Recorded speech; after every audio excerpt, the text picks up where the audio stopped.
अंडे से जन्म लेने वाले जीव गर्भ जन्म वाले कहलाएंगे, और अंडे उन्हीं के होंगे जो नर और मादा के संयोग से हो रहे हैं। हर किसी के अंडे नहीं होते। चींटी के अंडे लेकर नहीं बैठ जाना, समझ आ रहा है ना। चींटी के अंडों से कभी चींटियां उत्पन्न नहीं होती हैं। ये साइंस वाले तो बेवकूफ बनाया करते हैं। चींटी के कोई अंडे नहीं होते हैं। चींटियां कुछ भी जहां पर उत्पन्न हो जाती हैं या जहां पर बहुतायत में हो जाती हैं, वहां पर वो अपने मुंह में कुछ भी लेकर के, जो छोटी छोटी सी कोई वहां पर है ना सफेद सफेद से कण से पैदा हो जाते हैं, उसको लेकर के मुंह में लेकर के दौड़ लगाने लग जाती हैं। तो साइंस के लोग समझने लग जाते हैं अंडों से उत्पन्न हुई थी, अंडे मुंह में लेके जा रही हैं। समझ आ रहा है ना। तो ऐसे तो ये लोग थोड़ी स्थूल बुद्धि वाले लोग हैं, इन्हें सूक्ष्मता से तो कुछ दिखाई देता नहीं। चींटियों के अंडे तो हो सकते हैं, लेकिन चींटियों का जन्म अंडे से नहीं होता, ये ध्यान रखना। समझ आ रहा है ना। अंडे का मतलब ये नहीं है कि उसमें से कोई चींटियां निकल रही हो, ऐसा कोई भी साइंस ने नहीं देखा। कहा जाता है चींटी के अंडे होते हैं। अंडे उसी के होंगे, वास्तव में अंडे उसी के होंगे जिनके साथ में नर और मादा का संयोग होगा, है ना। अंडे तो मादा से निकलेंगे, लेकिन वो नर और मादा के संयोग से ही उस अंडे में जीव की उत्पत्ति होगी। तो जितने भी आपको पक्षी हैं, है ना, अन्य भी कई तरीके के सर्प होते हैं, छिपकली वगैरह भी हैं, ये भी इस तरह के जन्म वाले होते हैं, है ना।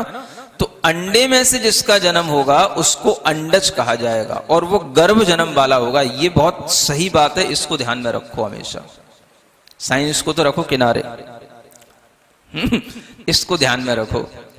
जिसको आपको दिखाई दे कि ये अंडे से उत्पन्न हो रहा है, समझना कि इसका गर्भ हुआ। और गर्भ कभी भी अकेले का नहीं होता, अकेले से नहीं होता। गर्भ में संयोग हुआ। समूर्छन जन्म अकेले से होएगा। कहीं पर भी चींटी की उत्पत्ति हो सकती है, कहीं पर भी मकड़ी आदि की उत्पत्ति हो सकती है, दीमक लग सकती है, उसमें कोई संयोग की जरूरत नहीं है। जैसा योनि स्थान होगा उसके अनुसार जीव की उत्पत्ति हो जाती है, इसको बोलते समूर्छन। लेकिन जहां पर अंडों से उत्पत्ति अगर हो रही है जीव की, तो नियम से उसको आप गर्भज जानना। आप किसी भी तरीके से, कोई भी साइंटिस्ट हो या कोई साइंस को अच्छे ढंग से जानने वाला हो, ये प्रूव करके दिखा दे कि अंडे से चींटी उत्पन्न होती है। चैलेंज दे रहा हूं, समझ आ रहा है ना। नहीं नहीं, जो कुछ भी छोटा छोटा होता है वो सब अंडा नहीं होता है। वो तो हम कहने के लिए अंडे अंडे अंडे है, कुछ भी हो सकता है। वो अंडे से जीव उत्पन्न नहीं हो रहा है ना। जीव की उत्पत्ति तो बिना अंडे के कहीं भी जो है समूर्छन रूप में हो जाती है। आप देख लें, कहीं पर भी थोड़ा सा दीवाल में भी कहीं संधि स्थान रह जाता है, फर्श में भी कहीं थोड़ी सी जगह रह जाती है, कहीं पर भी गंदगी लग जाती है, या कहीं पर भी थोड़ा सा मैल रह जाता है, वहीं पे जीव उत्पत्ति हो जाती है। तरह तरह के जीव उत्पन्न हो जाते हैं। समझ आ रहा है। तो ये सब समूर्छन जन्म वाले होते हैं।